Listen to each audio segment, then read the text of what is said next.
Sois béni au nom de Jésus-Christ. Nous le louons et lui rendons les actions de grâce pour l'opportunité qu'il nous donne en cette soirée de venir en sa présence. Je te prie simplement de prendre la bonne position et d'avoir spirituellement la bonne écoute pour saisir le message que le Seigneur va te transmettre au travers de moi. Je prie afin que le Saint-Esprit prenne contrôle et dirige toutes choses.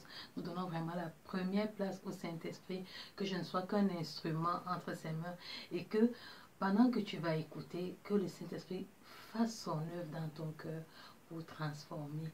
Bien, le thème que le Seigneur m'a donné en cette journée, je l'ai intitulé « Le Seigneur a besoin de toi ». Aujourd'hui, en ce moment, pendant que tu m'écoutes, le Seigneur a besoin de toi. Alors, comment ça le Seigneur a besoin de toi, peux-tu me demander? Et il a besoin de toi pour faire quoi? Et comment cela se manifeste-t-il? Peu importe qui tu es, peu importe ta condition, peu importe où tu te trouves, le Seigneur a besoin de toi. Bien, nous allons sans tarder prendre nos Bibles dans le livre de Luc au chapitre 19, versets 28 à 40.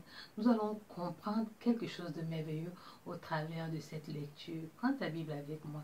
Luc 19, versets 28 à 40. Il est écrit: Après avoir ainsi parlé, Jésus marcha devant la foule pour monter à Jérusalem. Lorsqu'il approcha de Bethphagée et de Béthanie, vers la montagne appelée montagne des Oliviers, Jésus envoya 2 de ses disciples en disant: Allez au village qui est en face. Quand vous y serez entrés, vous trouverez un ânon attaché sur lequel aucun homme ne s'est jamais assis. Détachez-le et amenez-le. Si quelqu'un vous demande pourquoi le détachez-vous, vous lui répondrez: le Seigneur en a besoin. Le Seigneur en a besoin. Ceux qui étaient envoyés allèrent et trouvèrent les choses comme Jésus leur avait dit. Comme ils détachaient l'ânon, ses maîtres leur dirent: Pourquoi détachez-vous l'ânon? Ils répondirent: Le Seigneur en a besoin. Et ils amenèrent à Jésus l'ânon, sur lequel ils jetèrent leurs vêtements et firent monter Jésus. Quand il fut en marche, les gens étendirent leurs vêtements sur le chemin. Et lorsque déjà il approchait de Jérusalem, vers la descente de la montagne des Oliviers, toute la multitude des disciples, saisis de joie, se mit à louer Dieu à haute voix pour tous les miracles qu'il avait vus. Il disait: Béni soit le roi qui vient au nom du Seigneur, paix dans le ciel et gloire dans les lieux très hauts. Quelques pharisiens du milieu de la foule dirent à Jésus: Maître, reprends tes disciples. Et il répondit: Je vous le dis, s'ils se taisent, les pierres crieront. Alléluia. Donc voilà le passage que j'aimerais que moi et toi nous puissions méditer en cet jour. Sache que notre thème c'est bien: le Seigneur a besoin de toi. Mais dans notre passage, nous avons vu le Maître en a besoin. Qu'est-ce qui se passe? Jésus a un besoin. Jésus a marché avec les hommes pendant tout le temps de sa vie et particulièrement pendant son ministère. Et sa vie, lorsque nous considérons les passages qui vont suivre, tire vers sa fin. Il va poser un acte qu'on peut considérer ici comme un acte prophétique. C'est comme la représentation de son intronisation en tant que roi. Mais la représentation là est spirituelle parce qu'on va se voir plus loin quand Jésus va rentrer dans la gloire, qu'il est effectivement un roi, mais un roi qui règne dans les cieux. Mais sous l'enveloppe charnelle, il est venu comme un serviteur, comme l'agneau de Dieu qui ôte le péché. Bien, ce n'est pas, nous n'entrons pas dans le mystère de la parole à ce niveau-là. Je voulais juste que tu gardes en esprit que c'est dans cette perspective-là que les disciples l'ont accueilli. Mais tu vas comprendre aussi pourquoi ils l'ont accueilli, parce que quand on va méditer, tu comprendras tout au long. Sois tout simplement attentif. Ici, il y a un problème qui se pose. Jésus a besoin de faire son entrée glorieuse à Jérusalem pour des raisons que lui seul connaît. Et il ne dévoile pas son plan à ses disciples. Il leur donne seulement une mission. Il dit: allez me chercher un ânon. Vous allez le trouver attaché près d'un arbre. Vous allez le détacher et vous allez me l'apporter. Si on vous pose la question: pourquoi vous le détachez? Répondez seulement: le Seigneur en a besoin. Alors, La première remarque que nous pouvons faire ici, c'est que l'anneau n'appartient pas au Seigneur. Il envoie ses disciples chercher un anneau. J'imagine un peu la situation, je la trouve un peu étrange. Parce qu'il a donné juste une seule recommandation. Le Seigneur en a besoin au verset 34. L'anneau, nous devons savoir que l'anneau est un petit d'âne. J'imagine la réaction des propriétaires. Ramenons un peu cette réaction à notre époque. Quelqu'un vient entrer chez toi, il prend, à notre époque, on va dire quoi? Ta Cadillac, parce que à l'époque, l'anneau, c'était quelque chose vraiment de bien, parce que personne, la Bible nous dit que personne n'était monté sur cet anneau-là. Il prend ta Cadillac qui est garée dans ton parking, et quand tu demandes, mais oh, tu amènes ma Cadillac, où il te dit, le maître en a besoin. Oh mon Dieu, je crois qu'à notre époque-là, ça ne serait pas passé de cette façon. Ok. Bon, laissons notre époque. Jésus a besoin de l'anneau et il demande d'aller chercher.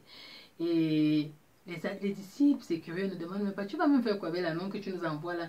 Je crois qu'à notre temps, si on te dit, va me chercher, même on voit, même un pasteur maintenant à notre époque, il dit, allez me chercher. Oh, le pasteur il se prend pour qui? Hein? Il nous envoie aller chercher la Cadillac de quelqu'un qu'on ne connaît même pas, est-ce qu'il le connaît? La première réaction, c'est qu'est-ce que tu as appelé? Tu as appelé le monsieur là, tu lui as dit, il t'a dit vous êtes arrangé, il t'a dit qu'on peut prendre sa Cadillac sans problème. Je prends la Cadillac parce que c'est ce que je connais. Il y a des voitures peut-être plus grandes, ou les Ferrari, ou je ne sais pas trop bien les noms des voitures là, mais ce qui est important à savoir, c'est que l'anneau est un peu la représentation du luxe de transport à leur époque. Et c'est ça dont Jésus a besoin. Et personne, imagine, tu viens d'acheter la voiture parce qu'on dit que personne n'est jamais monté dans cette voiture. Personne n'a jamais monté ce petit anneau. Donc tu viens d'acheter ta voiture, tu n'as même pas encore ouvert. Et puis quelqu'un vient dire que le maître en a besoin. Je crois que la mission allait être il allait falloir avoir beaucoup d'intercession pour que la nouvelle Cadillac la sorte du garage. Là. Oh, en tout cas, heureusement qu'au temps de Jésus, les gens, ils ont juste dit, ok, si le maître en a besoin, vas-y. Fait que les disciples ont pris. Et les propriétaires ont laissé partir le petit anneau. Et ce qui nous intéresse ici, ce n'est même pas tant la dispute de prendre l'anneau ou pas, mais c'est le besoin du Seigneur. C'est le besoin du Seigneur manifesté. Ce besoin ne nécessite pas un sacrifice humain. C'est juste l'obéissance des disciples. Il n'y avait aucun effort quelconque. La discussion, ils n'ont pas eu de discussion puisque quand ils ont juste demandé, on a laissé partir.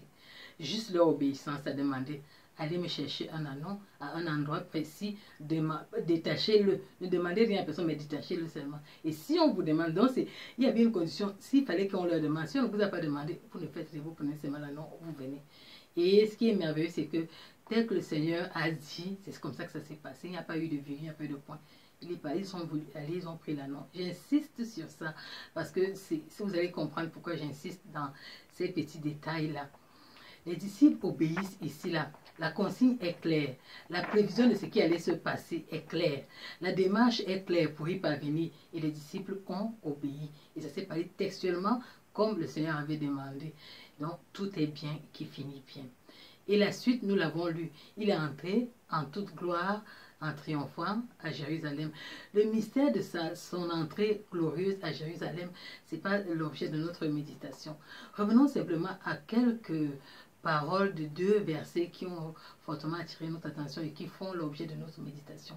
Au verset 36 de Luc 19, il est dit, quand il fut en marche, les gens étendirent leurs vêtements sur le chemin. Mais si nous revenons un peu en arrière, on va se rendre compte que les disciples, quand ils ont porté l'anneau, premièrement, ils ont enlevé leurs vêtements, ils ont mis sur l'anneau. Mais après, on nous dit les gens étendirent leurs vêtements sur le sol. Le deuxième verset que j'aurais aimé, que j'aimerais que nous puissions considérer, est le verset 37 qui suit. Il dit, et lorsque déjà il approchait de Jérusalem vers la descente de la montagne des Oliviers, toute la multitude des disciples saisis de joie se mit à louer Dieu à haute voix pour tous les miracles qu'il avait vus. Nous parlons profondément de 2 versets. Donc, le verset, c'est les gens ont étendu les vêtements. Ils étendirent leurs vêtements par terre. Et le deuxième, c'est ils louaient Dieu à haute voix pour tous les miracles qu'ils avaient vus. Alléluia. Le premier verset est très important. Ici, il nous montre un acte de jeter les vêtements par terre. Nous pouvons le considérer comme un acte de reconnaissance, comme un acte d'humilité, comme un acte d'honneur, un acte de joie. Les disciples sont tellement contents. Le maître en train d'entrer à Jérusalem, il est dans la Cadillac. En notre temps, ça ne sera pas peut-être les vêtements qu'on va acheter parce que nous, il y a déjà les sophistiqués. On peut faire les fleurs, on peut verser le riz, on peut verser les fleurs, on peut verser les histoires. On peut même faire les, comment ils appellent ça, les choses qui éclatent au ciel, boum boum là. On peut faire beaucoup de miracles. Notre époque est vraiment développée. Mais à leur époque, il n'y avait pas tous ces artifices, là, les feux d'artifice, voilà le vrai nom. Il n'y a pas les feux d'artifice. Non, les feux d'artifice, c'est les vêtements. Et le vêtement, si nous entrons dans la profondeur de l'analyse de ce que c'est qu'un vêtement, le vêtement couvre la nudité de quelqu'un. Mais si quelqu'un va jusqu'à ôter son vêtement pour l'étaler, le vêtement, certes, il couvre ta nudité, mais le vêtement aussi est un signe d'élégance. Le vêtement aussi est un signe de notoriété, parce que c'est pas le vêtement qu'on connaît quelqu'un, mais ils ont ôté les vêtements, ils l'ont posé par terre. C'est comme si ils disaient, Seigneur, vraiment nous reconnaissons, c'est vraiment un geste. C'est pour ça que je parle d'humilité à ce niveau-là. Il peut aussi découler de l'acte que les disciples ont posé au début, eux-mêmes, en montrant l'exemple, en prenant le vêtement et en mettant notre maître. Nous honorons notre maître. Et au travers de cet acte d'honneur qui donne au Seigneur, la population a suivi. Vous voyez, un petit acte que tu peux poser peut déclencher une série d'actes. Un petit acte de bonté, un petit acte de compassion, un petit acte d'amour, un petit acte de bienfaisance pour être allé. Je me rappelle, il y a un homme qu'on appelait Coluche en France. Il a été touché par la misère des gens et il a commencé à organiser les restos du cœur. Et les restos du cœur continuent à fonctionner maintenant en France, où on vient en aide aux démunis qui n'ont pas à manger. Il nourrit des maisons, des familles. Jusqu'à présent, Coluche est déjà mort, mais les restos du cœur continuent. Le même acte-là est ici, dans la partie du Canada qu'on appelle le Québec. Je ne connais pas les autres parties anglophones. C'est-à-dire le secours qu'on apporte aux familles. On voit ça beaucoup dans les actes, même dans les églises catholiques. Ils font beaucoup de bienfaisance. Ils donnent à manger aux gens, mais dans des églises aussi évangéliques. Bref, dans toutes les confessions religieuses, vous allez voir qu'il y a toujours cet acte, l'aumône, on appelle ça l'aumône. Mais je ne veux pas parler de l'aumône, je veux juste te montrer qu'un petit acte dans ta vie auprès de quelqu'un peut faire la différence, ou bien peut être déclencheur de quelque chose qui va impacter ta génération. Ici, Coluche est impacté par la bonté, venir en aide aux pauvres, mais toi tu peux impacter dans tout autre domaine de ta vie. On va fermer ces parenthèses et revenir ici là. Je veux tout simplement t'amener à comprendre l'acte qu'a posé les disciples de Jésus en ôtant leurs vêtements. Ils étaient nus. Attends, quand tu ôtes tes vêtements, tu es nu. Ils ont posé pour honorer leur maître, afin que, oui, nous reconnaissons que tu es Seigneur, nous reconnaissons vraiment tous les bienfaits que tu as fait. Ils ont donné, en plus des actes, là nous voyons seulement l'acte, ça c'était la manifestation ouverte. Mais quand nous venons en arrière, on se rend compte que ces disciples avaient abandonné leur vie. Ils avaient pris de leur temps, ils avaient abandonné leur richesse, ils avaient mis quelques autres abandonné leur famille, abandonné leur travail qu'ils faisaient pour venir se mettre au service du Seigneur. Ils ont abandonné leur métier pour donner leur vie à Jésus. Ils se sont dépouillés et ont préféré la nudité pour honorer leur maître et leur Seigneur en offrant de leurs vêtements. Et regardez bien, leurs vêtements ici là servent de quoi? De coussin à Jésus pour s'asseoir. Ce n'est pas qu'ils vont prendre ça pour aller repasser pour bien. Non, c'est juste pour s'asseoir. Et les autres n'ont pas seulement posé sur l'anneau, ils ont posé carrément par terre pour que l'anneau ne pose pas les pieds. Cet anneau-là a été honoré au nom de Jésus. L'anneau-là a été honoré. Et je me rappelle, il y a une bien-aimée un jour, on avait besoin d'un vêtement à l'autel du Seigneur. Elle venait d'acheter un vêtement qui lui avait coûté, je peux dire, toute sa fortune. Elle allait prendre ce vêtement-là et elle l'a posé sur l'autel du Seigneur. Mon âme, les mots me manquaient. Je ne savais pas comment parler au Seigneur. J'ai tout simplement élevé une prière dans mon cœur. Je fondais en larmes parce que j'étais tellement bénie. Elle a donné tout ce qu'elle avait. Je peux comprendre maintenant quand Jésus avait dit de la vieille dame qu'elle a donné tout ce qu'elle avait. Elle n'avait que donné 2 petites pièces, mais elle avait donné tout ce qu'elle avait. Il y a des gens qui posent des actes dans leur vie qui déclenchent des grandes bénédictions. Vous voyez, le Seigneur avait besoin. La dame a pourvu. Le Seigneur avait besoin. La dame a pourvu. Vraiment, c'est la première chose qui frappe vraiment au travers des actes des apôtres ici, là. Et le peuple a effectivement suivi, le peuple a donné ses vêtements, le peuple n'a pas seulement donné les vêtements, le peuple a donné les louanges à Dieu, des actions de grâce. Et on dit qu'ils ont donné des actions de grâce, pourquoi? Parce qu'ils ont vu ce que Dieu avait fait. Revenons maintenant à toi et à moi. Qu'est-ce que tu donnes à Dieu, mon frère? Réponds à cette question. À l'époque de Jésus, il avait juste besoin d'un anneau. Mais à notre époque, il n'a pas besoin d'un anneau. Il a besoin de toi. Il a besoin de ton cœur. Il a besoin de tes talents. Il a besoin de ta vie pour se manifester. Il a besoin de tes louanges pour venir siéger. Il a besoin d'un ami pour être ses oreilles, pour écouter quelqu'un qui est dans la détresse. Il a besoin de porter secours aux gens au travers de toi. Il a besoin de consoler une famille à travers toi. Il a besoin d'aimer quelqu'un à travers toi. Il a besoin de toucher des démunis à travers toi. Il a besoin de réconcilier l'humanité avec Dieu en passant par toi. Il a besoin de toi, mon frère. Il a besoin de toi, ma soeur. Vas-tu lui donner ou lui offrir tes services comme ce peuple d'antan? Au-delà de, il veut toucher il a besoin de toi, mon frère. Il a besoin de ta, ma soeur. Il a besoin de toi pour guérir quelqu'un dans la prière. Il a besoin de toi pour intercéder pour quelqu'un. Il a besoin de toi pour toucher des âmes. Il a besoin de toi pour transformer des vies au travers de toi. Il a besoin de manifester sa puissance. Est-ce que tu vas lui accorder cette grâce? C'est maintenant le Seigneur qui vient vers toi. Tu vas souvent vers lui en présentant tes besoins, mais il a besoin de toi pour sauver les âmes. Il a besoin de continuer de manifester sa compassion à l'humanité. Voilà le cri du Seigneur en ce jour. Le Seigneur a besoin de toi. Le Seigneur t'appelle. Le Seigneur t'interpelle. Le Seigneur te sollicite. Le Seigneur te consulte. Voudrais-tu être son ami? Voudrais-tu lui donner l'opportunité d'agir? Voudrais-tu aider quelqu'un, aider Dieu à aimer ton prochain? Dieu dit, j'ai besoin de toi. Vas-tu accepter? Viens, considérons pourquoi le peuple a étalé les vêtements. Pourquoi ce peuple-là peut-il étaler les vêtements? Pour tous les miracles qu'il avait vus. La Bible nous dit au verset 37 de Luc 19. Ils louent le Seigneur, ils adorent le Seigneur, ils remercient le Seigneur. Il dit, merci pour tout ce que nous avons vu au travers de toi. Merci pour tout ce que tu as accompli au travers, ici, là, pendant que tu étais vivant. Oh, alléluia. Revenons à toi et à moi. Commençons par le commencement, à partir du moment où tu t'es rendu compte que Dieu existe et que tu as pris conscience. Est-ce que tu dis souvent merci à Dieu? Est-ce que c'est une habitude pour toi? Merci Seigneur, je te remercie. Merci pour tes bienfaits. Merci pour ta bonté. Merci pour ta transformation. Merci de m'avoir béni. Merci de m'avoir donné la vie. C'est des petites phrases. Est-ce que tu les dis souvent, mon bien-aimé, ma bien-aimée? Est-ce que tu sais que les actions de grâce sont accompagnées de bénédictions? Ouvre ta Bible avec moi. La Bible dit dans Philippiens 4, versets 6 à 7 que ne vous inquiétez de rien, mais en toute chose, faites connaître vos besoins à Dieu par des prières et des supplications avec des actions de grâce. Donc, pour que tes prières, il y a une procédure. Quand tu as un besoin, tu dois faire connaître ces besoins à Dieu par la prière, les supplications, et tu dois ajouter l'élément là, je ne cite pas souvent ça, les actions de grâce.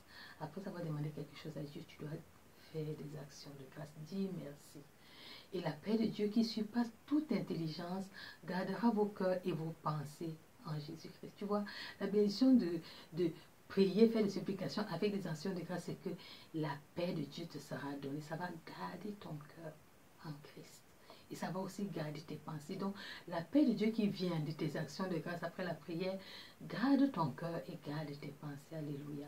C'est très important que tu connaisses ça aujourd'hui. Prier, c'est une chose. Mais rendre grâce aussi après la prière.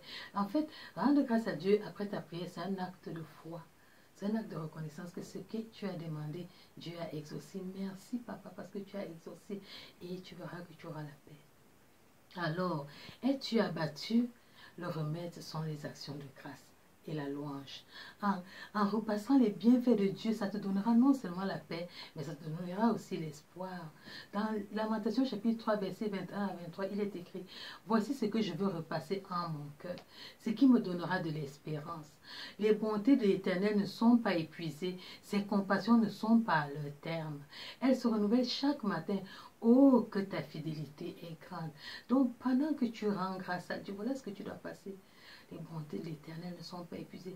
Chaque jour, Seigneur, je te bénis pour cette journée. Oh, cette journée est une journée merveilleuse. Ta bonté recommence encore, elle se renouvelle. Donc, c'est quelque chose qui se renouvelle, c'est que peut-être il y a eu un cycle, ça a été épuisé et ça se renouvelle, ça recommence à zéro. Donc, c'est comme si chaque matin qui se lève, la bonté de Dieu se recommence à zéro dans ta vie. Ouh, pendant toute la journée, s'étend dans tous les domaines de ta vie. Alléluia. Et ses compassions aussi ne sont pas arrivées à leur terme. Donc, il t'a encore pardonné. Et cette journée-là, il va encore te pardonner parce que tu auras fait sûrement des erreurs. Il va te pardonner. Sa fidélité est grande. As-tu des problèmes? As-tu, peut-être par moments, on devient comme des rivières arides, sèches. On ne sait plus quoi faire quand les situations nous dépassent. Mais la louange, adore, loue ton Dieu. Autre chose, la louange fait mouvoir la main de Dieu. La main invisible de Dieu se meut dans la louange. Parfois, les cris ne l'eau bougent, panier et lamentation. Prends encore ta Bible avec moi. Psaume 22, verset 2 à 3. Il est écrit, mon Dieu, je crie le jour et tu ne réponds pas. Est-ce que tu as entendu? Donc, quand tu cries le jour, là, il ne répond pas parfois. La nuit, je n'ai point de repos. Pourtant, tu es le saint, tu sièges au milieu des louanges d'Israël. Et ça, c'est une clé. Donc, par moment que tu pries, même là, il ne répond pas. Tu écris le jour, il ne répond pas. Tu écris la nuit, il ne répond pas. Loue. Parce qu'il va venir siéger. Quand il va venir siéger, il va venir et tu auras la solution. Par moment, quand tu pries, oh, comme on ne le connaît même pas prier là, donc tu viens, oh, oh, oh, tu fais des bruits, il est tintamarre. Il n'entend pas, les sons là sont impurs dans mes oreilles, je n'entends pas. Mais, dès que tu te mets à louer, il descend. Waouh! Il y a un son merveilleux qui descend à cet endroit à l'adresse XY. Il vient. Et dès qu'il vient, c'est fini. Pendant que tu le loues là, tu vas sentir ça. Pendant que tu sens ça, tu vas, oh, je te bénis parce que ce que je te demande, le sujet de prière que tu n'arrivais pas à passer là où tu frappais le ciel, la nuit et le jour, il n'entendait pas. Pendant que tu es en train de louer, merci Seigneur pour ta bonté, merci Seigneur pour ton amour, merci Seigneur pour ta bonté, merci Seigneur pour ton amour, l'argent, tu me donnes la paix, je reçois, guérison, je reçois, les portes sont ouvertes devant moi, je bénis le Seigneur, je le loue, car il est bon, je bénis le Seigneur, je le loue, car il est bon. Pendant que tu chantes comme ça, il est déjà là, non? Il va encore fuir que l'enfant là me demande quelque chose. Non, je ne te dis pas d'aller faire des flatteries à Dieu. Je ne te dis pas d'aller faire la ruse avec Dieu. Parce que si tu fais la ruse, il va dire que ça c'est la ruse. Il est Dieu. Donc pendant que tu planifies là, il a déjà vu ne pas descendre. Mais loue Dieu. Pendant que tu le loues là, il dit que, regardez, il y a tellement de témoignages. Il y avait le peuple d'Israël s'était mis à louer Dieu un jour. Lui, alors que le peuple d'Israël était dans les problèmes, il y avait la guerre, il y avait les ennemis en face. Dieu allait tendre une embuscade contre les ennemis d'Israël.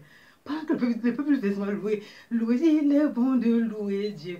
Amen. Il est bon de louer Dieu. Ah, embuscade. La louange est merveilleuse. Regarde, ils ont un autre problème. Ils veulent entrer dans Jéricho. Mais là, c'est Dieu qui avait dit. Donc, vous voyez, donc Dieu même connaît que même dans le combat, la louange est puissante. Il dit que bon, comme les enfants, quand ils m'appellent souvent, là, ils sont tellement impurs que leur prière là, non, louez-moi seulement. Le peuple a compris, ils ont commencé. Les murs de Jéricho sont tombés. Les murs n'étaient pas encore tombés. Hein. Ils chantaient déjà que les murs allaient tomber. Et pendant qu'ils étaient en train de louer, septième jour, ils ont tourné. Cette fois, la louange était x7. Les murs sont tombés. Donc la louange est puissante, mes frères. Un autre petit exemple pour t'aider à comprendre que c'est important de louer Dieu, de donner des actions de grâce. Paul et Silas sont en prison parce qu'ils prêchent l'évangile. Ils disent quoi? Alors pendant que les murs de Jéricho, les peuples louaient Dieu, les murs de Jéricho sont tombés. Alléluia. Donc ça prend la louange, ça te prend la louange. Parce que Dieu siège au milieu de la louange. Alors tu as besoin de Dieu. Parce que tu sais, Dieu pourvoit sans même que tu ne lui demandes. Il faut que tu écoutes cet appel-là. Regarde au verset, Matthieu chapitre 5, verset 45, il nous a dit, afin que vous soyez fils de votre Père qui est dans les cieux, car il fait lever son soleil sur les méchants et les bons, et il fait pleuvoir sur les justes et sur les injustes. Mais en retour, Dieu a besoin de toi. Si Dieu lui ne choisit pas, il te bénit déjà avant même que tu ne le demandes. Son besoin ne te dépouille pas. Le besoin de Dieu ne t'appauvrit pas, car il est le Dieu qui pourvoit. Et même si tu es pauvre, il pourvoira. Il ne pourvoit pas seulement un peu, il pourvoit au centuple. Quand il te manifeste son besoin pour que tu viennes en aide à ton prochain et à toi-même, pourquoi ne réponds-tu pas? Pourquoi ne réponds-tu pas favorablement? Apprends à dire merci. Apprends à venir dire, Seigneur, qu'est-ce que tu veux que je fasse? Seigneur, je te donne ma vie, me dispose pour toi. Je te dispose ma maison, je te dispose mon manger, je te dispose de ma santé. Lui dit, il te donne toutes ces choses gratuitement. Si tu veux considérer, tu penses que c'est gratuit, considère, il y a des pays, en ce moment, les bombes sont en train de tomber sur les gens, ils sont en train de mourir. D'autres scoupistes dans les hôpitaux, ils n'ont pas la santé comme toi. Si tu peux me regarder ce que tu as en santé, pourquoi tu ne veux pas donner, te disposer pour le Seigneur, pour qu'il te bénisse aussi? Il bénit, hein? Quand il vient là, Dieu n'est pas quelqu'un qui prend sans pouvoir. Il est le Dieu qui pourvoit. Donc quand tu donnes même une chose, il dit il n'est redevable à personne. Donc si tu lui donnes quelque chose, il te redonne. Et au centime, il ne te donne pas un, mais il te donne un au centime. On l'a vu avec Obed Edom. C'était quelqu'un qui avait, à qui David avait dit, comme l'âge avait frappé Uza, il a dit, ok, que l'âge est resté chez Obed Edom. Quand l'âge de l'Éternel est parti, c'est seulement parce qu'Obed Edom gardait l'âge de l'Éternel. Dieu a béni la maison de Obed Edom. Seulement parce que Obed a donné sa maison. Seulement à cause de la maison. Rien d'autre. Dieu a béni Obed Edom. Alors toi, quand tu entends ta présence, pourquoi tu ne veux pas donner à Dieu? Le cri de Jésus aujourd'hui, c'est que j'ai besoin de toi. J'ai besoin de ta maison. J'ai besoin de ta sagesse. J'ai besoin de tes talents. J'ai besoin de ton temps. J'ai besoin de ta disponibilité. Viens me rencontrer. Même tu dis que tu es mon ami. Viens me rencontrer même dans la prière. Moi, j'ai besoin de toi, mon ami. Est-ce que tu vas répondre à cet appel? Viens à Jésus. Il te tend la main, viens à Jésus, donne-lui ton cœur, tu vivras éternellement si tu te confies au Seigneur. Mon frère, qu'attends-tu là-bas? Bientôt, il se fera tard. Tu vivras éternellement si tu te confies au Seigneur. Réponds à l'appel de l'Éternel. Donne-lui ta vie. Sois béni au nom de Jésus-Christ. Amen.